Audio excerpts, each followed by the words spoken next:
आप में से किसी को पता है कि फाइनल में man of the match Mohinder Amarnath ji थे? ये प्रॉब्लम है, क्योंकि आज तक सिर्फ एक ही तस्वीर दिखाई जाती है 1983 की कि कपिल देव जी वो ट्रॉफी उठा रहे हैं। मोहिंदर अमरनाथ जी की भी दिखा दीजिए, दोनों सेमीफाइनल और फाइनल में मैन ऑफ द मैच थे। नहीं, आज इस माध्यम से हम तस्वीर भी दिखा रहे हैं मोहिंदर अमरनाथ और कपिल देव की। और मैं ऑन रिकॉर्ड कहना चाहता हूं, 1983 में कपिल देव और मोहिंदर नाथ थे, तो 2011 में सचिन तेंदुलकर और गौतम गंभीर थे और युवराज सिंह थे। नहीं, ये लोग थे, सब थे। आजकल कुछ क्रिकेटर्स विज्ञापन में पान मसाले की ऐड कर रहे हैं, पान मसाला बेच रहे हैं। इसमें सीनियर खिलाड़ी भी हैं, इसमें आपके साथ खेले हुए खिलाड़ी भी हैं। क्यों ऐसी आवश्यकता क्यों पड़ गई? डिस्गस्टिंग एंड डिसअपॉइंटिंग, सिर्फ दो वर्ड कहना आप कह रहे हैं डिस्गस्टिंग एंड डिसअपॉइंटिंग? यस। क्यों डिस्गस्टिंग? इसलिए क्योंकि मैंने अपने जीवन में कभी ये नहीं सोचा था कि कोई खिलाड़ी एक पान मसाला की ऐड करेगा। और डिसअपॉइंटिंग इसलिए क्योंकि मैं बार बार एक ही चीज़ कहता हूँ और कहता रहूँगा कि अपने रोल मॉडल बहुत सोच समझ के चुनना। नाम ज़रूरी नहीं है, काम ज़रूरी है। कोई भी हो, आप अपने नाम से नहीं पहचाने जाते, आप अपने कामों से पहचाने जाते हैं। करोड़ों युवाओं को देख रहे होंगे, और पैसा इतना इंपॉर्टेंट नहीं है कि आप किसी पान मसाले की ऐड करेंगे। बहुत और तरीके हैं पैसा कमाने के, और शायद अगर थोड़ा पैसा छोड़ना भी पड़े, क्योंकि आप बहुत युवाओं के रोल मॉडल हैं, तो छोड़ने की हिम्मत होनी चाहिए। और मैं अपने आप को कोई उस शैली में नहीं लेके जाना चाहता। 2018 में जब मैंने स्टेप डाउन किया था दिल्ली कैपिटल्स की कैप्टनसी से, तो मैंने 3 करोड़ रुपए छोड़े थे। और वो 3 करोड़ रुपए मैं ले सकता था, लेकिन मैंने इसलिए छोड़े थे क्योंकि मैं हमेशा ये मानता हूँ, I should only get what I deserve, not what I want. आप पान मसाला की ऐड कर रहे हैं। अमीश जी आप बताइए, अक्षय कुमार ने ऐड करी, फिल्म स्टार ऐड करते हैं तो हम इतना उनके बारे में उनको क्रिटिसाइज करते हैं। अपोलोजाइज किया था उसे जी। किसकी अपॉलॉजी आई अभी तक? शायद ये सुनने के बाद आए। किसने इस बारे में बात करी? आप बताइए, आप इतना बड़ा न्यूज़ चैनल लगाते हैं, बताइए एक खिलाड़ी ने बात करी? और आप क्यों नहीं बात करते? और आप देशभक्ति की बात करते हैं, आप नेशनलिज्म की बात करते हैं, आप इंडिया फर्स्ट की बात करते हैं, आप देश को महान बोलते हैं। आप भी तो करोड़ों लाखों बच्चों की रोल मॉडल हैं। क्या सीख रहे होंगे वो बच्चे? कल अगर 21 साल का बच्चा या 22 साल का बच्चा या फिर कोई युवा खिलाड़ी पान मसाले की ऐड करने लग जाए, क्या किसी में दम होगा उसको मना करने का? वो भी तो कल उठ के ये कह सकते हैं कि आप भी तो करते थे, आपने भी तो, दो लेजेंड्स कर रहे हैं, आपने भी तो करा था। तो आप क्या ट्रेंड सेट कर रहे हैं? छोड़ने की हिम्मत। तो आपके तो दोस्त हैं, फोन उठा के नहीं बोल सकते कि क्यों करा आपने? देखिए, वो बहुत पर्सनल है, वो बहुत पर्सनल डिसीजन है। और एक व्यक्ति की सबसे बड़ी शक्ति होती है छोड़ने की हिम्मत। क्या आप में वो शक्ति है कि आप कोई चीज़ छोड़ सकें? लेना तो सब कुछ हर चीज़ चाहता है, शायद मैं भी चाहता हूँ कि मुझे सब कुछ मिल जाए, लेकिन बहुत कम ऐसे व्यक्ति होते हैं जो छोड़ने की हिम्मत रखें। सचिन तेंदुलकर जी ने बोला ना कि उनको कितने 20 करोड़ या 30 करोड़ रुपए ऑफर हुए थे, लेकिन उन्होंने अपने फादर को प्रॉमिस किया था कि मैं कभी भी गुटखे की या फिर कभी भी पान मसाले की ऐड नहीं करूँगा। 20 करोड़ रुपए छोड़े ना, तभी वो रोल मॉडल हैं। और वो ऐसे ही रोल मॉडल्स चाहिए। वाकई ये जो विषय है ये बड़ा इंपॉर्टेंट था, इसीलिए मैंने और आपने बहुत अच्छा, क्योंकि मेरे को नहीं लगता कि कोई और मीडिया ने कभी भी इस बारे में किसी से कोई सवाल पूछा होगा। नहीं, क्योंकि ये सवाल इसलिए पूछना जरूरी है कि ये जो क्रिकेटर्स हैं ये भारत में एक बड़े रोल मॉडल्स होते हैं। लोग नेताओं से ज्यादा, एक्टर से ज्यादा इन पे भरोसा करते हैं। और आप कभी मौका मिले आपको इंटरव्यू करने का, तो आप उनसे भी ये सवाल बिल्कुल मैं पूछूंगा, मेरे को मौका मिलेगा तो मैं जरूर सवाल पूछूंगा। और वो दोनों भी लेजेंड है और मुझे उम्मीद है कि वो निश्चित तौर पर वो भी इसको सुनेंगे। लेकिन अगला सवाल जो मेरा वो है ये कि हम क्रिकेट को लेकर बहुत सारी बातें करते हैं, लेकिन एक खिलाड़ी के तौर पर क्या आपको लगता है कि भारत और पाकिस्तान के बीच में मैच होना चाहिए? व्हाट यू हैव टू नहीं होना।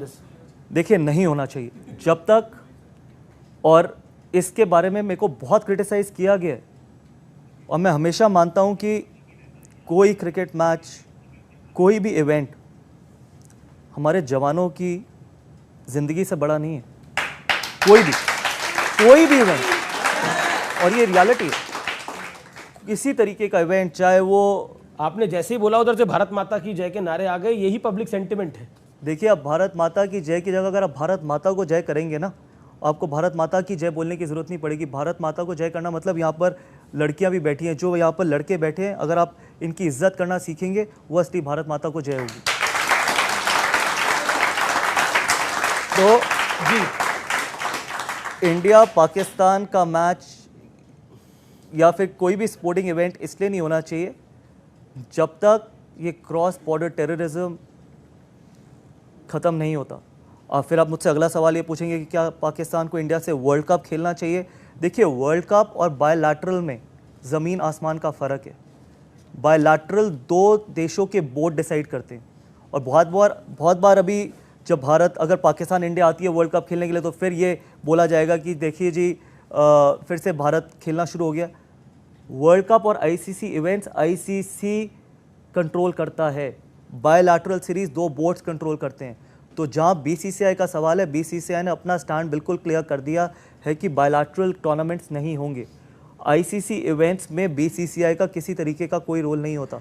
तो जब ये सोशल मीडिया पे या बाकी जगहों पे बोला जाता है ना कि देखिए फिर भारत ने खेलना शुरू कर दिया, या फिर एक व्यक्ति ने ये बोला था कि नहीं होना चाहिए, वो वहाँ पर कमेंट्री कर रहे हैं, लेकिन रियलिटी ये है कि आईसीसी में किसी का कंट्रोल नहीं होता। लेकिन ये पीसीबी बार बार धमकी क्यों देता है, अगर आप नहीं आओगे तो हम भी नहीं आएंगे? उनकी मर्जी है।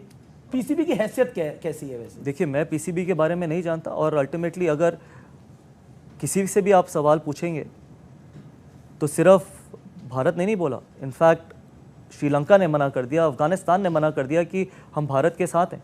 अगर आप न्यूट्रल वेन्यू पे खेलना चाहते हैं तो हम न्यूट्रल वेन्यू पे खेलने के लिए राजी हैं। एक सवाल, पाकिस्तान की टीम आपको बहुत मिस करती है। वो कहती है कि अब गौतम गंभीर नहीं खेलते हैं हमारे साथ। ऐसा क्यों है? और भारत की टीम भी आपको मिस करती है। अभी इरफान पठान की हमने वो बाइट चलाई जिसमें उन्होंने बोला कि जब भी पाकिस्तान के खिलाफ मैच होता था हम तो गौतम गंभीर को खुला छोड़ देते थे। ये झूठ है। मुझसे ज्यादा लड़ाई तो वो लड़ते थे, क्योंकि दिखाई मेरी लड़ाई जाती थी, क्योंकि टीआरपी ज्यादा मिलती थी। मुझसे ज्यादा लड़ाइयां तो इरफान पठान ने लड़ी हैं। अच्छा, आप बोलते क्या थे उनको, मतलब अगर बताना जाए ये सच, आप इरफान पठान को किसी दिन शो पे बुलाना। लड़ाई तो अफरीदी से हुई आपकी, शायद अफरीदी से हुई लड़ाई, लेकिन इरफान पठान की तो मुझे लगता है 5 या 6 खिलाड़ियों से हो रखी है लड़ाई, लेकिन वो दिखाई नहीं जाती थी। मेरी लड़ाइयां दिखाई जाती है, वही फर्क है सिर्फ। अच्छा, एक बात, आपको मतलब बोला जाता था कि पाकिस्तान के मैच में आप एंग्री मैन बन जाते हैं। नहीं, ऐसा कुछ नहीं है। मैंने इनफैक्ट मेरी शेन वॉटसन से भी लड़ाई हुई है। नहीं, वो पता है मुझे, शेन वॉटसन से भी, और इनफैक्ट शेन वॉटसन की लड़ाई के बाद तो मैं मैन ऑफ द सीरीज मैंने खोई थी अपनी।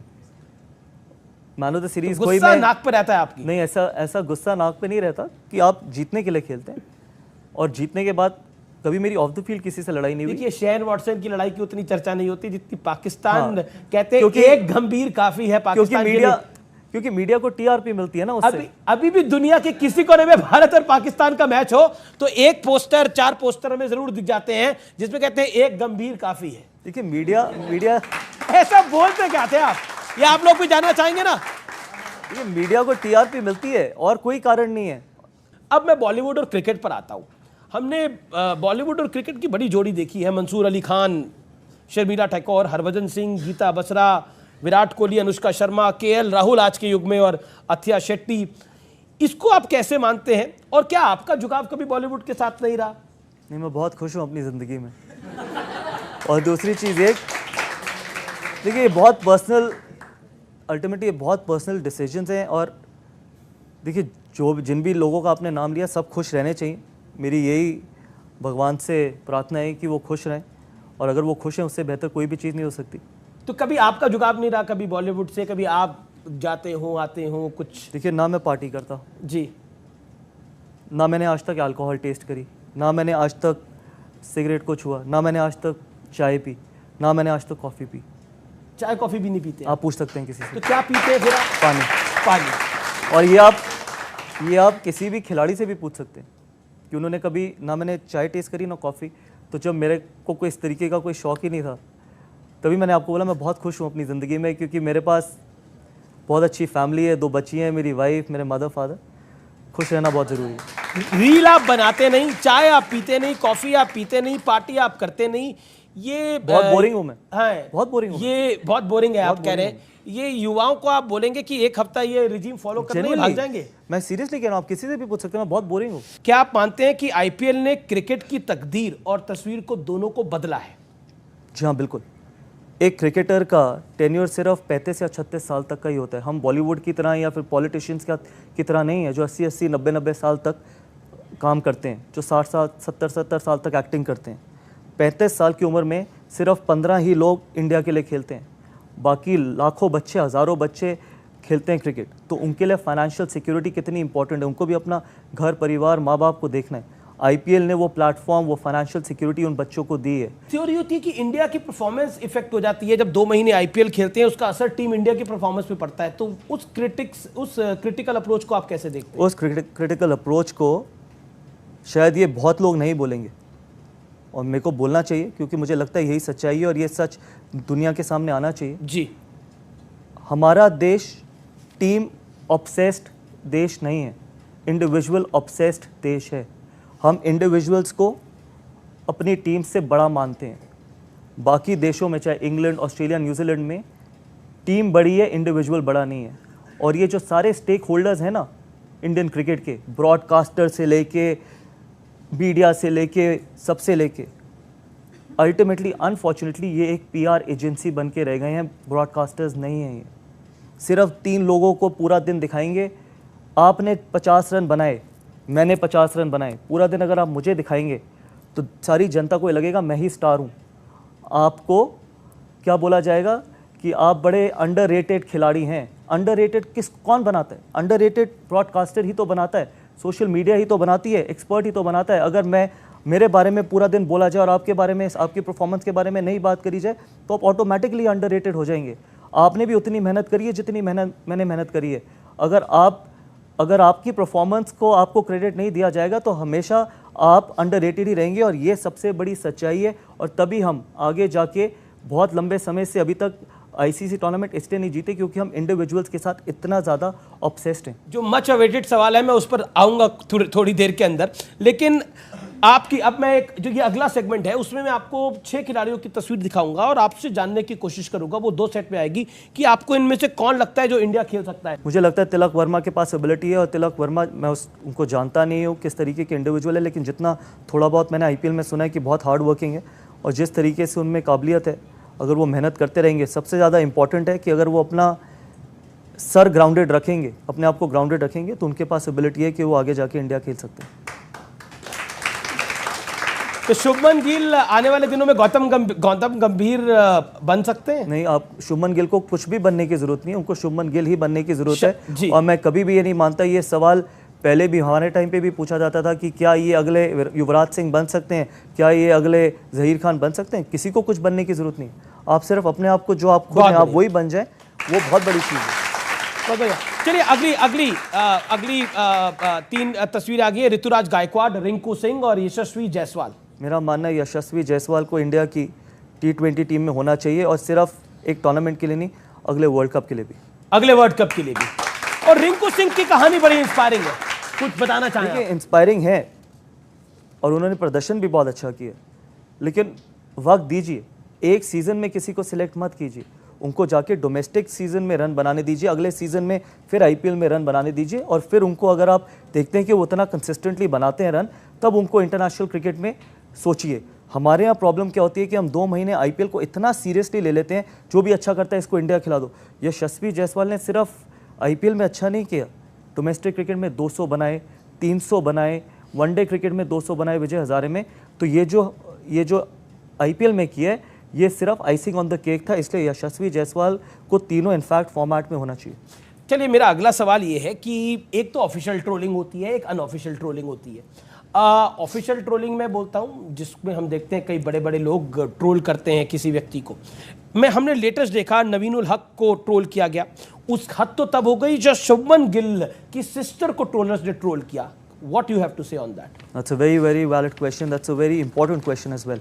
और ये क्वेश्चन आप लोगों के लिए, मैं बहुत स्ट्रांगली बिलीव करता हूँ कि आगे आने वाले समय में अगर इस देश में जो सबसे बड़ा कारण बनेगा यूथ का डिप्रेशन का, वो है सोशल मीडिया। अगर यूथ डिप्रेशन में जाएगा तो वो सोशल मीडिया है, और कोई इसके बारे में बात नहीं करेगा। वो चीज़ सच नहीं है जो खरीदी जा सके। आप ट्रोल्स खरीद सकते हैं, आप फॉलोअर्स खरीद सकते हैं, आप बॉट्स खरीद सकते हैं, तो जो चीज़ बिकाऊ होती है वो सच कैसे हो सकती है? सोशल मीडिया पे अगर आप रहना चाहते हैं आप रहिए, मैं मना नहीं कर रहा कि आप सोशल मीडिया पे मत रहिए लेकिन सोशल मीडिया को अपनी ज़िंदगी का पार्ट मत बनाइए। आपको बुरा लगा जब शुभमन गिल की सिस्टर को ट्रोल किया गया, जब नवीनुल हक के साथ ये हुआ? You felt bad? देखिए, I feel bad for everyone, not only Shubman Gill, not only Naveen-ul Haq, for everyone. जो ट्रोल कराते हैं उनके लिए भी और जो ट्रोल होते हैं उनके लिए भी, क्योंकि जो ट्रोल करवाते हैं वो भी एक दिन ट्रोल होंगे। मैं पैसे खर्च करके, बहुत बार ये सवाल मुझसे पूछा गया अमीश जी, और ये बहुत वैलिड सवाल है, इसलिए शायद मैं थोड़ा वक्त लूंगा जी जी, कि आप क्यों नहीं सोशल मीडिया पे पैसे खर्च करते और लोगों को ट्रोल कराते या लोगों के लिए नैरेटिव क्रिएट करते।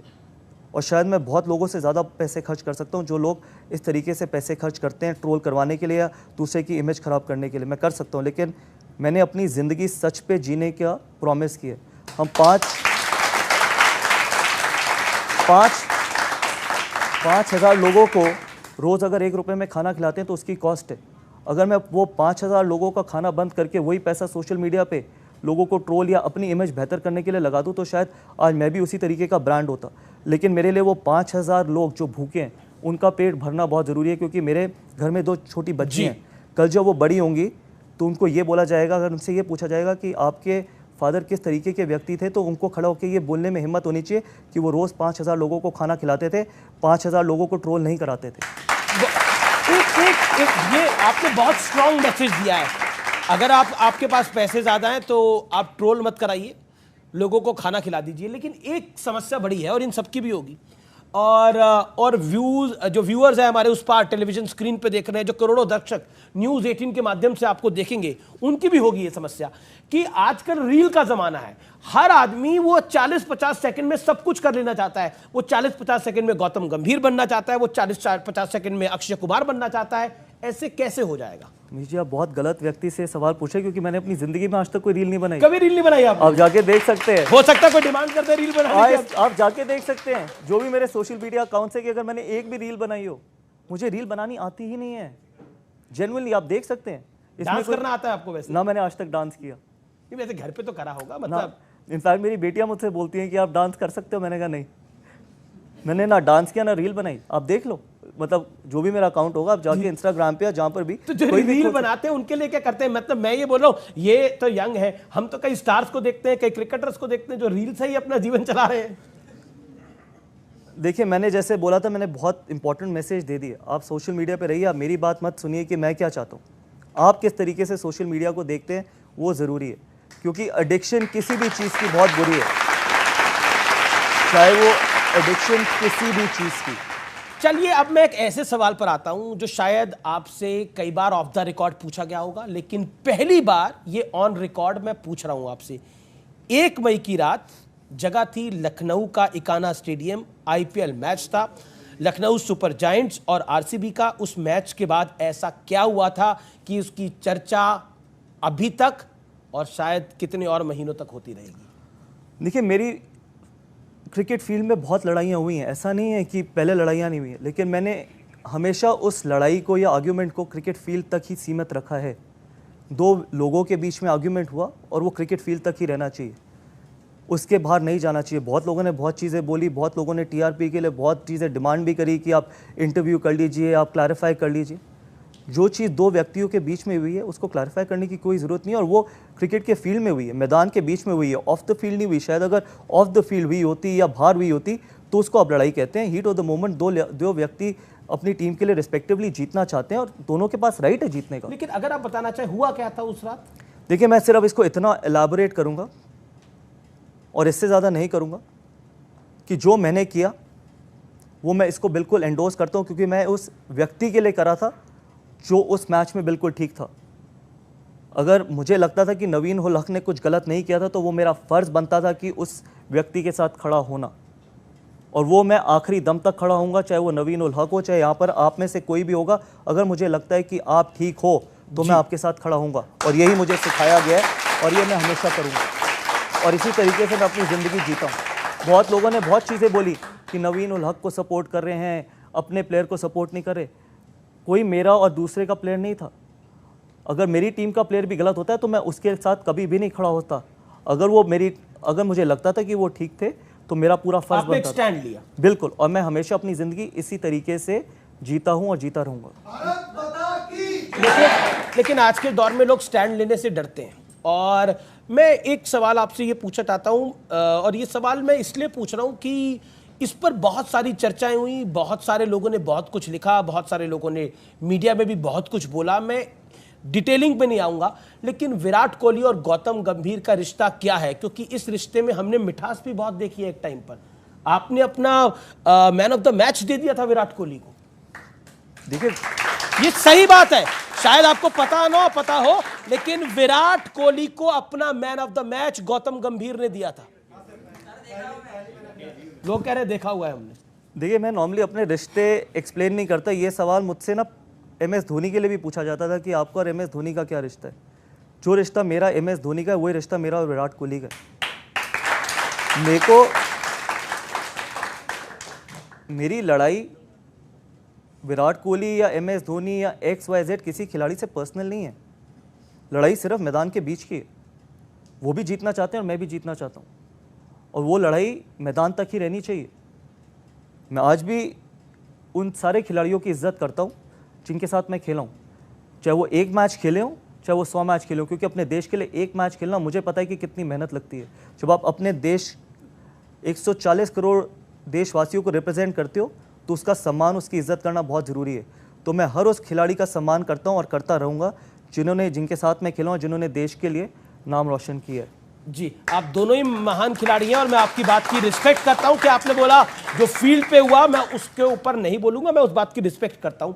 लेकिन क्योंकि अब मैं फील्ड की बात नहीं करता, ऑफ फील्ड की बात करता हूं। एक बात बताइए, आप लोग वर्ल्ड कप खेलते थे, युवराज सिंह, मोहम्मद कैफ, विराट कोहली, सचिन तेंदुलकर, मतलब वो नाम जो कि भारतीय क्रिकेट के मतलब बुलंद सितारे हैं, गौतम गंभीर, मतलब तो कभी खाने को लेकर कोई चर्चा होती थी? कि हमने सुना कि युवराज सिंह खाने का ऑर्डर अपने हिसाब से करते थे, मतलब कुछ अगर आप बताना चाहें तो। नहीं, मैं भी बहुत 2007 में ये वीरेंद्र सहवाग ने ऑन रिकॉर्ड बोला है कि 1 महीने हम साउथ अफ्रीका थे T20 वर्ल्ड कप के लिए, और शायद 1 महीने मैंने और सहवाग ने इकट्ठे लंच और डिनर किया था, और हमने एक ही ऑर्डर किया, सेम खाना।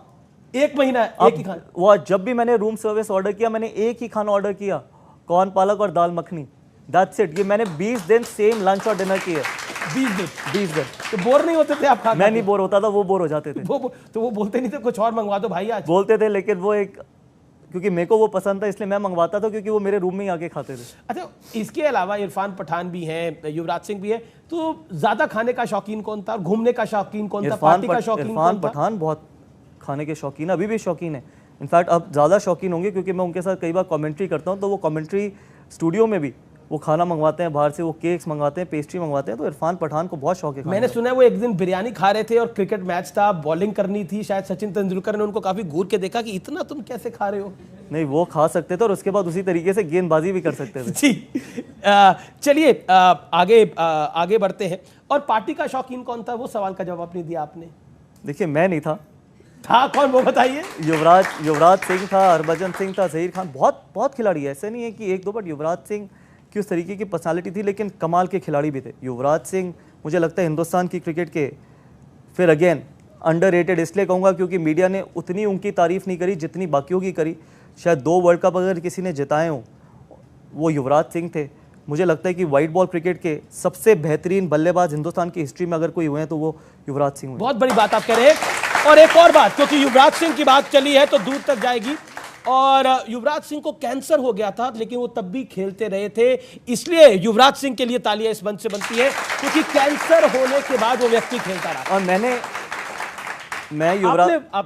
युवराज सिंह के साथ खून की उल्टी आई अंडर 16 से लेके इंडिया तक खेला हूँ। अंडर 16 वो पंजाब के लिए खेलते थे, मैं दिल्ली के लिए खेलता था, वो अंडर 19 इकट्ठे खेले, फिर रणजी ट्रॉफी अगेंस्ट खेले। मैंने उससे ज़्यादा टैलेंटेड खिलाड़ी आज तक, मुझे नहीं पता आगे क्या होगा, आज तक अभी तक हिंदुस्तान में पैदा होता हुआ नहीं देखा। बहुत अनफॉर्चुनेट थे कि वो 100 टेस्ट मैच नहीं खेल पाए, क्योंकि वो उस एरा में खेला था जब वीरेंद्र सहवाग, मैं, राहुल द्रविड़, सचिन तेंदुलकर, VVS लक्ष्मण, सौरव गांगुली थे और MS धोनी थे उस टेस्ट टीम में। युवराज सिंह को मिडिल ऑर्डर में उतनी जगह मिली नहीं तो युवराज सिंह ऐसे खिलाड़ी थे कि शायद कितने ही रिकॉर्ड वो तोड़ते वो खुद नहीं जानते। और आपने जहाँ तक सवाल किया, मैंने वो देखा था किस तरीके से वो सफ़र कर रहे थे 2011 में, उसके बावजूद जिस तरीके की उनकी परफॉर्मेंस रही है, वो हमेशा ही कहते हैं कि मैंने वर्ल्ड कप जिताया, लेकिन मेरा मानना ये था कि हमारे को अगर वर्ल्ड कप तक फाइनल तक अगर कोई लेके आया, चाहे वो T20 वर्ल्ड कप हो या वो 2011 का वर्ल्ड कप हो, तो युवराज सिंह दोनों टूर्नामेंट में शायद मैन ऑफ द टूर्नामेंट थे वो, एग्जैक्टली मुझे पता नहीं। लेकिन फिर अनफॉर्चुनेट है कि हम बात करते हैं जब 2007 वर्ल्ड कप की तो किस युवराज सिंह का नाम नहीं लेते, हम 2011 की बात करते हैं वर्ल्ड कप की तो हम युवराज सिंह का नाम नहीं लेते। क्यों नहीं लेते? ये सिर्फ और सिर्फ मार्केटिंग का खेल, मार्केटिंग, पीआर और सिर्फ एक इंडिविजुअल को बाकियों से बड़ा दिखाना और बाकियों को छोटा दिखाना। तो अंडररेटेड कोई नहीं होता, अंडररेटेड सिर्फ पीआर और बड़ा दिखाने का प्रयास होता है। ये आपको भी पता है कि आपको पता ही है कि 2007 और 11 वर्ल्ड कप किसने जिताया। हम सब को बार बार ये बोला गया, कोई एक इंडिविजुअल ने नहीं जिताया, पूरी टीम ने जिताया और पूरी टीम ही जिताती है।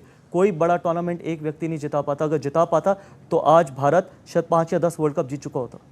एक बात तो ये भी कही जाती है, मैं आऊंगा इस विषय पर, कि 1983 में जो हम वर्ल्ड कप जीते उसमें कपिल देव और मोहिंदर अमरनाथ का बहुत बड़ा कितने लोग बात करते हैं मोहिंदर अमरनाथ की, आप बताइए। नहीं, पर हम सब जानते हैं, आप हमें जानते पढ़ा हैं, इनमें से एक भी व्यक्ति से पूछिए कि मोहिंदर अमरनाथ की आपने कितनी बार तस्वीर देखी है, मोहिंदर अमरनाथ जी की क्या परफॉर्मेंस थी वर्ल्ड कप फाइनल में। आपने सिर्फ कोई कुछ कहना चाहे?